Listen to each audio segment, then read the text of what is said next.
The word collective consciousness was a term coined by the French sociologist Émile Durkheim.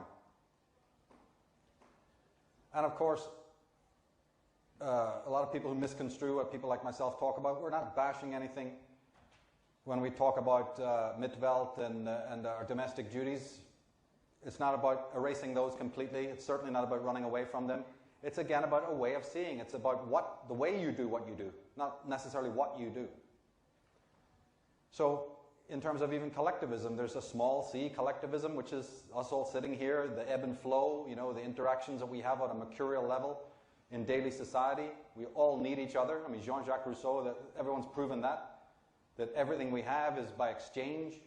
So the practical daily ebb and flow, you know, even the sexual needs and so on, the practical needs, we're not looking at that at all.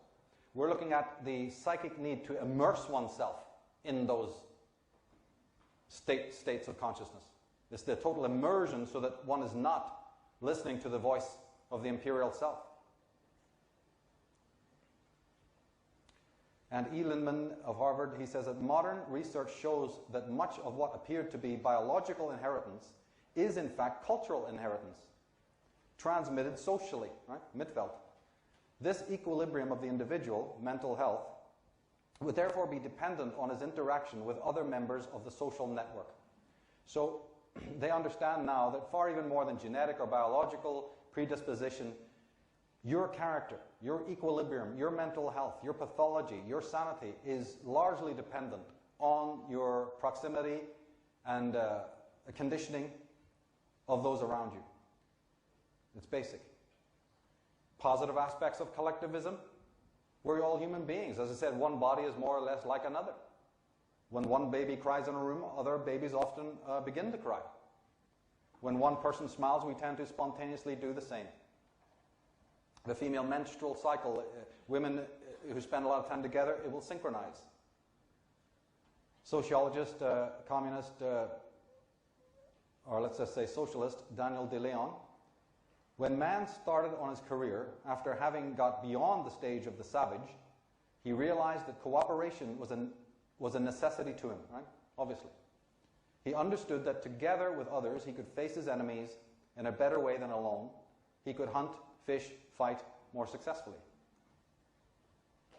David Hume, the Scottish philosopher, said that the mutual dependence of men is so great in all societies that scarce any human action is entirely complete in itself, or is performed without some reference to the actions of others. In short, this experimental inference and reasoning concerning the actions of others enters so much into human life that no man, while awake, is ever a moment without employing it. Have we not reason, therefore, to affirm that all mankind have always agreed in the doctrine of necessity according to the foregoing definition and explication of it? So when it comes to daily necessities, even Jean-Jacques Rousseau said, yeah, many people don't want to live in cities with other people or in any kind of republic, but we coax them to do it because there's benefits of doing so. Right? The house you live in, you didn't build yourself. The meat you eat, you didn't kill yourself. So there's a compromise. You compromise some individuality for some of the necessities of life.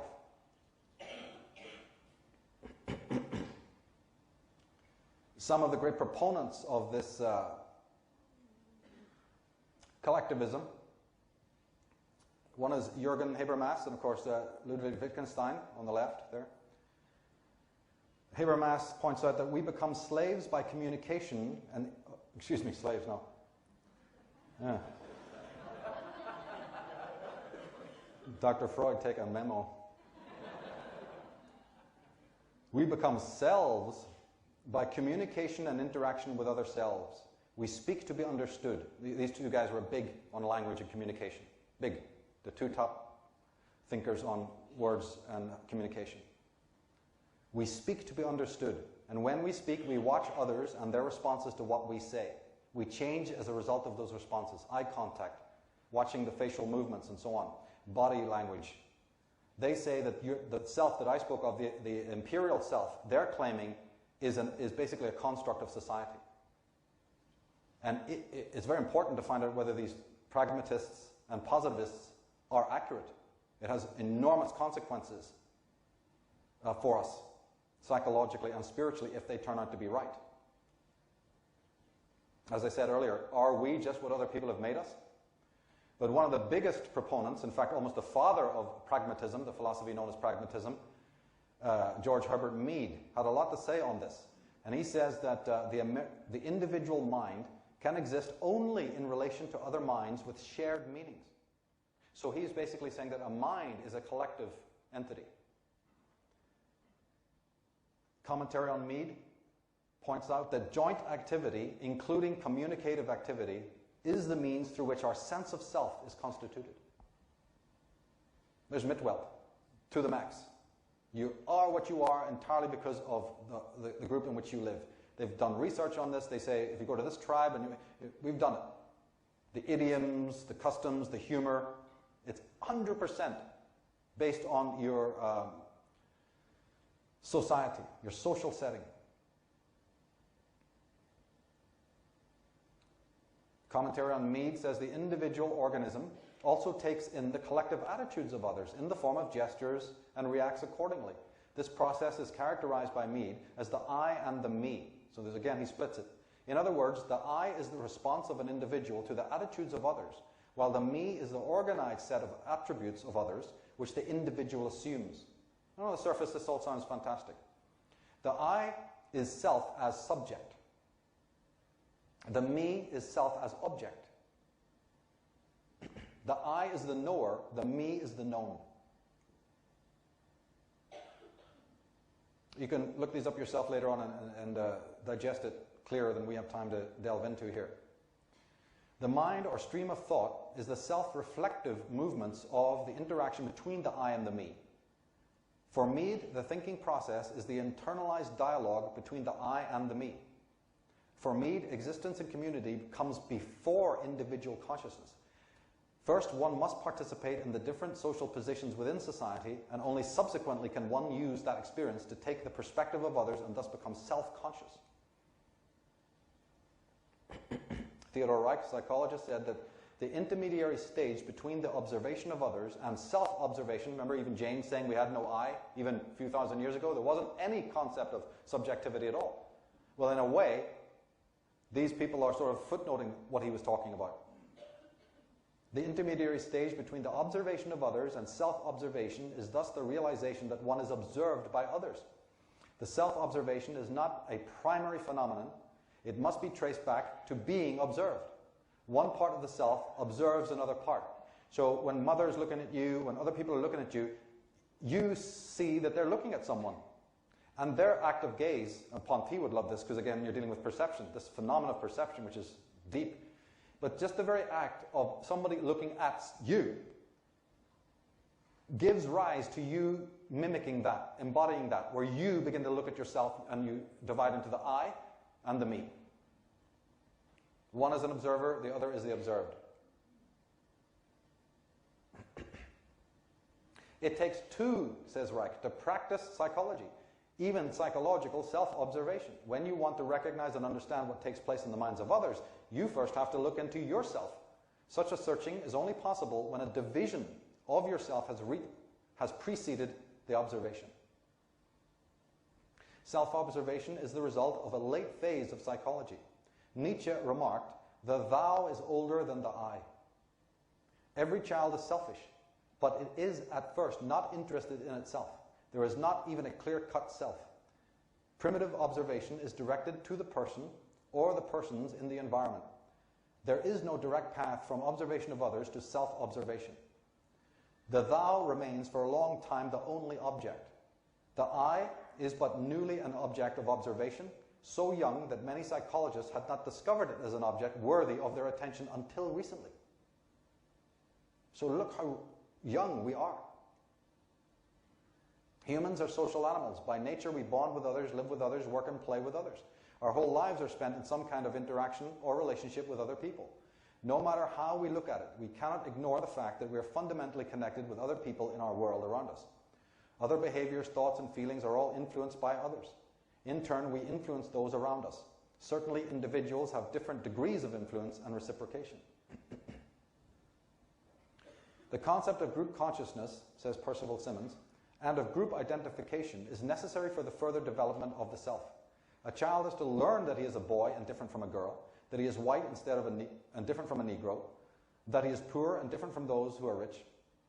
In these perceptions of difference, the child is learning to identify himself with a group or groups, and these group identifications are intrinsic aspects of the development of the self. In other words, we mirror others, and they mirror us. So, what that continuity, that biographical self, we can call it an I, it's all semantics, a me, a self, or there could be all three, depending on the relationships we have, and also the relationship that we have with ourselves. The creator of the positivist movement, the materialist philosophy, Auguste Comte, said that humanity is the only thing that can exist because we owe our whole development to society, no matter how we look at it. Truth to tell, it is the idea of the individual that is abstract. Now, we're a fly on the wall at this point because this is what they believe, right? They take a page out of these positivists. Christopher Lasch, in his fine book, A Culture of Narcissism, says that the human infant is born too soon. We come into the world utterly unable to provide for our biological needs and therefore completely dependent on those who take care of us. The experience of helplessness is all the more painful because it is preceded by the oceanic contentment of the womb, as Freud called it, which we spend the rest of our lives trying to recapture. The newborn experiences hunger and separation for the first time and senses its helplessness, its helpless, inferior, and dependent position in the world, so different from the omnipotence of the womb, where need and gratification were experienced as emanating from the same source. Repeated experiences of gratification and the expectation of their return gradually give the infant the inner confidence to tolerate hunger, discomfort, and emotional pain. But these same experiences also reinforce an awareness of separation and helplessness. As the infant learns to distinguish itself from its surroundings, it begins to understand that its own wishes do not control the world.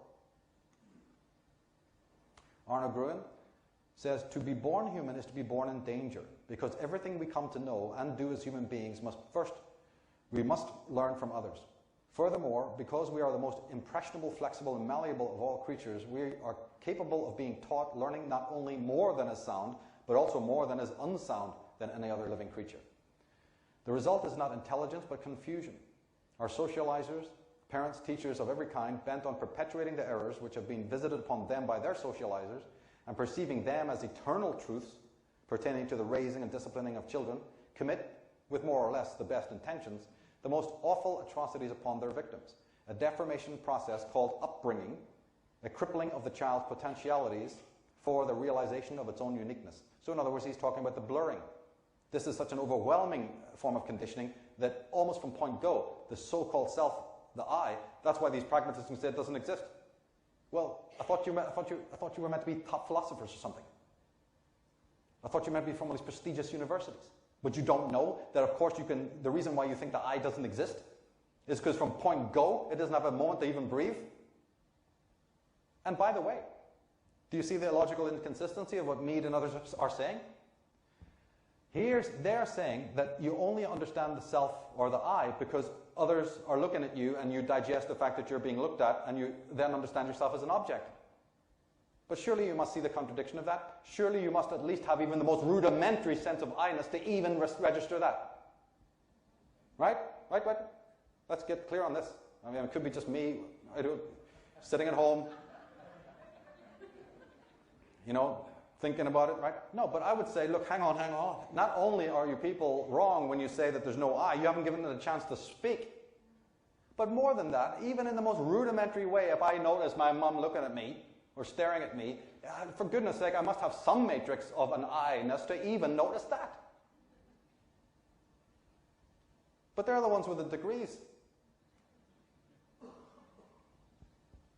So that leads you, to wonder then.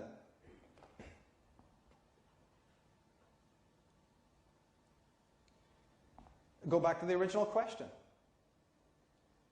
We know that this social self, this construct, is ever-changing as we move through the Mitwelt. We certainly know that there's an imperial I that seems to stay consistent through all of that, which these people tend to not want to admit exists. But certainly we must ask ourselves a question. Is our self only a persona, only a mirroring of other people? And what happens if those people aren't particularly sane? In fact, what happens if they're completely pathological? So, the danger that threatens, yet again we repeat, the problem is that underneath our social persona there may be no imperial self. There's many people of the highest bracket believe there isn't one. So then how do we find out? Ask other people, that just perpetuates the problem. You have to go in and listen, think it out, or strip away, layer by layer, all of the other conditioning, might you not? Now on the one hand, interacting with other people and being extrovert and social allows us to develop beyond the infantile or animistic stage. So-called pleasure principle, I'm not denying that. You watch how other people do things, right from their posture to the, you go to school, you're looking at all the other kids, Obviously. However, too much immersion in the world of other people can mean a loss of ego identity. Others become the measure of our worth, and our estimation of what is good and bad in ourselves rests not on our own rational understanding, but on the expectations of the herd. And we're all doing it. Now, the German philosopher Friedrich Nietzsche was the first to critique what he referred to as the herd morality and the herd instinct in human society. He was the #1 guy to realize about all of this immersion and loss of self. Most everybody else talking about it is a footnote to this guy.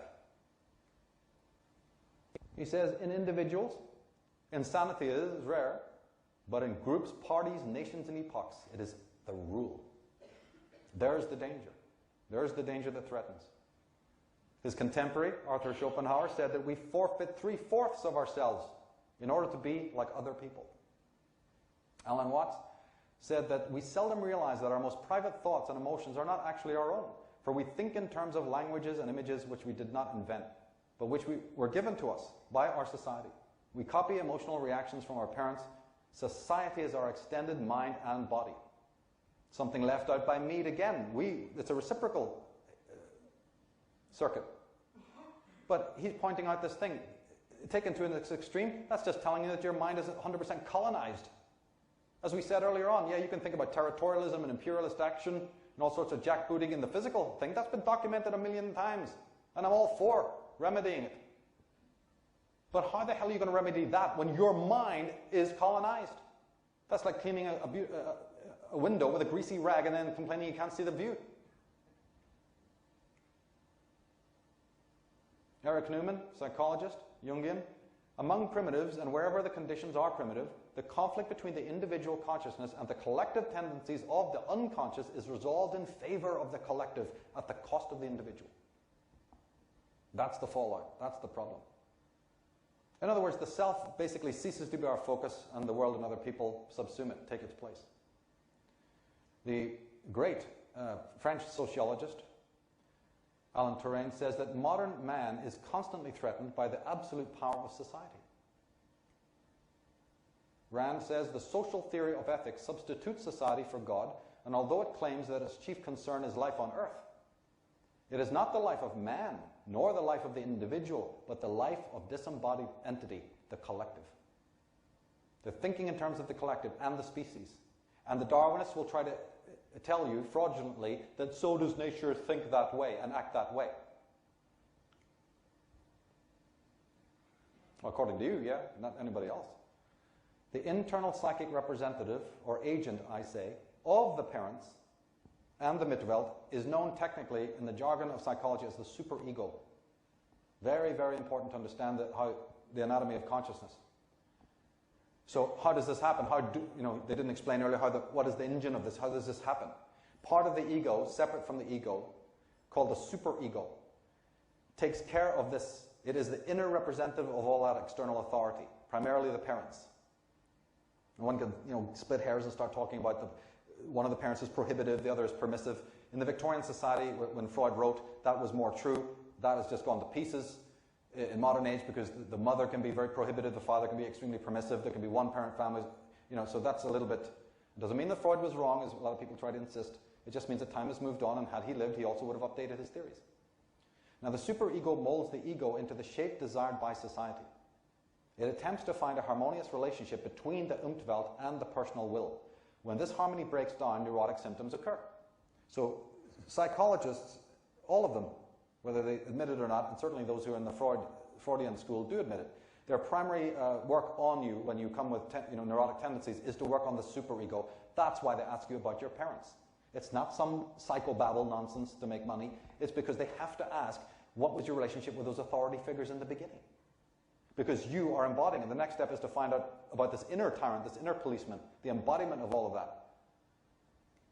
And how you might be beating yourself up when you don't do as you're told by the almighty fathers.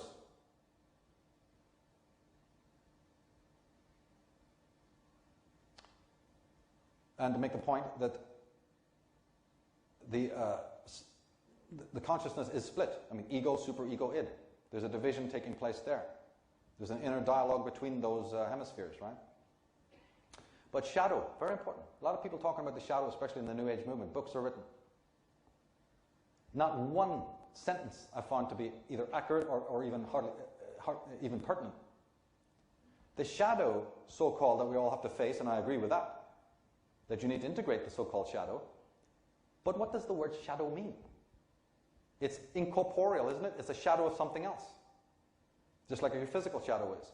So what is the shadow thrown by? Well, the mind. Yes, but it's more than the mind. The shadow is ultimately the superego's shadow.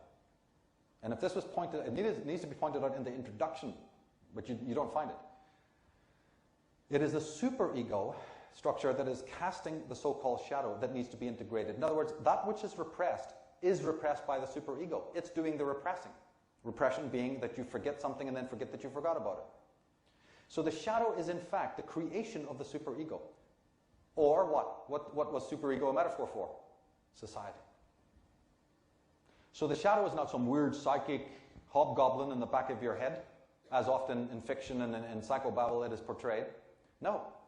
You couldn't have a shadow without this dynamic of interacting with society, being prohibited by society, and then repressing those traits that society doesn't like.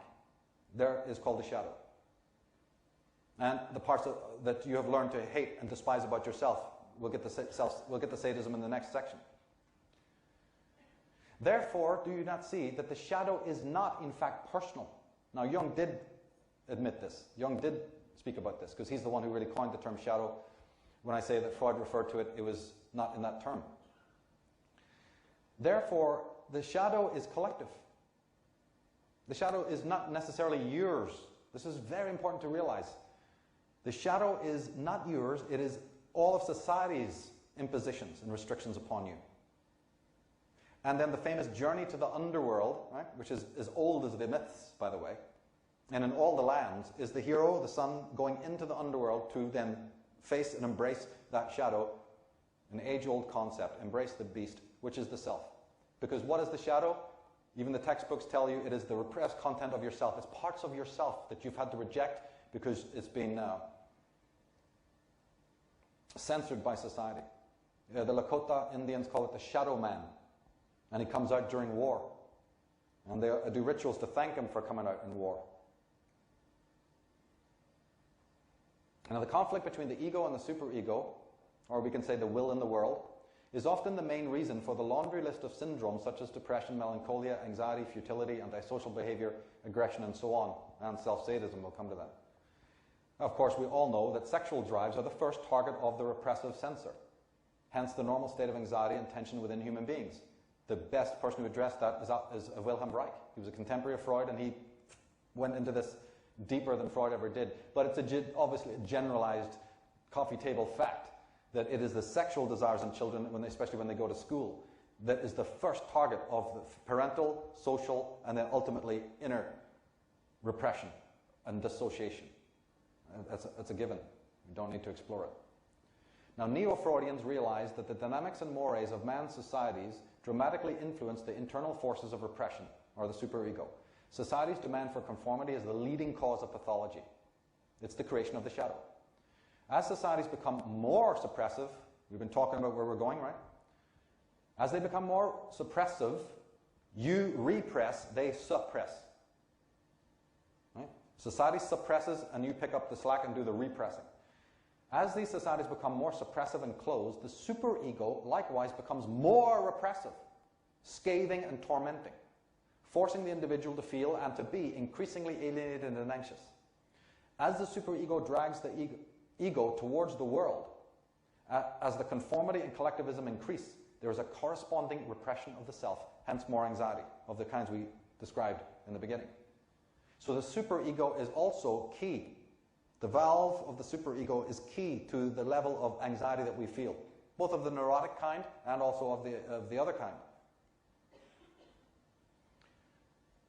As we said, or as they are saying, when you're being looked at, what does that give rise to? Primary narcissism. And in this case, I don't mean narcissism in a bad sense. This is the primary narcissism where you start to realize, I'm a child, I'm a person. But we know that there's also the negative kind of narcissism as well. 5 minutes after getting all this approval and smiles and whatever you get when you're a child, we end up craving it more. We become dependent on it. And if our parents want to make us dependent on it, then we got another syndrome to handle. But these cues and affectations are like the chords. And wait till we get the psychic vampires, and by God, are we going to do something on that. But then, when we receive the cues and affectations, we mirror them back. We give them to other people through the persona, the pseudo-self. We do that because we want them in return. It's a transaction we're dealing with now. We call it love and all that nice fancy stuff. It's just a transaction. It's socialization. It's acculturation. It's also addictive and obsessive. People are driven to despair, neurosis, schizophrenia.